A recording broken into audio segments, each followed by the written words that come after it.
Thank you for staying with us. To sports news now. Here is Ayotunde Balogun.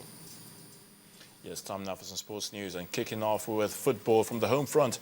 In the star match of the Globe Premier League, Warri Wolves beat Rangers by a goal to nil, courtesy of a Bolan Salami penalty. Sharks beat Nasarawa United 2-0 in Port Harcourt, while the game between Aqua United and Caterpillars will continue tomorrow Sunday after the heavy rain halted proceedings after just 5 minutes. Outside our shores, relegation-threatened Sunderland earned an unbelievable win at Stamford Bridge that dented Chelsea's title hopes and ended Jose Mourinho's 77-league game unbeaten run. But the host had taken the lead through Samuel Eto'o after just 12 minutes into the game.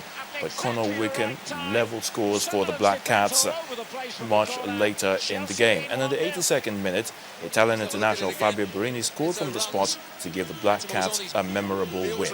But the result leaves Mourinho's team with just 2 points behind Liverpool, as the Reds will play their game in hand against Norwich tomorrow Sunday. But the rebound has been tapped in and Sunderland are level. Conor Wickham scores. Well, staying with the English Premier League with goals from Paulinho, Harry Kane and Yunus Kabul gave Tottenham Hotspur a 3-1 win over Fulham at White Hart Lane. Cardiff came from a goal down to draw 1-1 with Stoke City. Newcastle United fell 2-1 at St James's Park to Swansea City. Aston Villa and Southampton played out a goalless draw. Mal Jedinak, the Australian international, helped Crystal Palace secure a 5th consecutive win following a 1-0 win over West Ham. And that's it on sports news. The news at 10 continues shortly.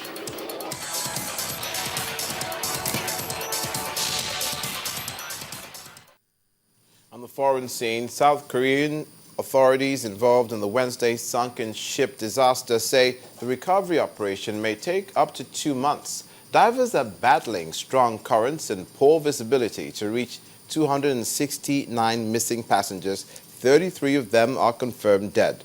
Some, meanwhile, 174 passengers have been rescued. Relatives have begun providing DNA samples to help identify the dead. In the meantime, ferry captain Lee Jong-suk and 2 crew members have been arrested.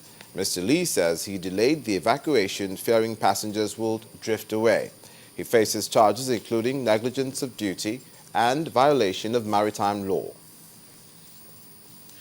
Ukraine is determined to give peace a chance this Easter, as the country's foreign minister says operations against pro-Russian militants in the east of the country have been suspended over the Christian holiday. He also says the security services will resume military action if the separatists continue to occupy government offices.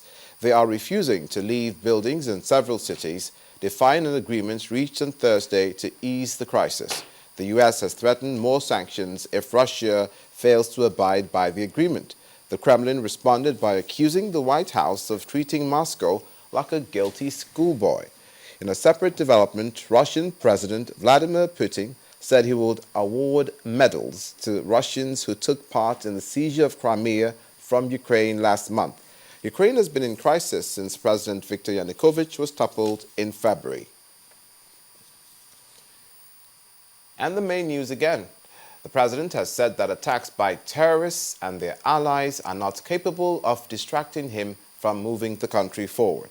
The federal government has insisted it has reduced the spate of terror attacks considerably. The Borno State government has said that 84 students kidnapped by terrorists in Borno State are still missing, while 45 have been accounted for.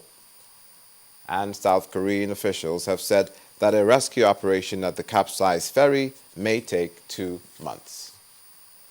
That's it on the News at 10 tonight. Thank you so much for watching. I am Olumide Macaulay. From all of us here, do have a good night.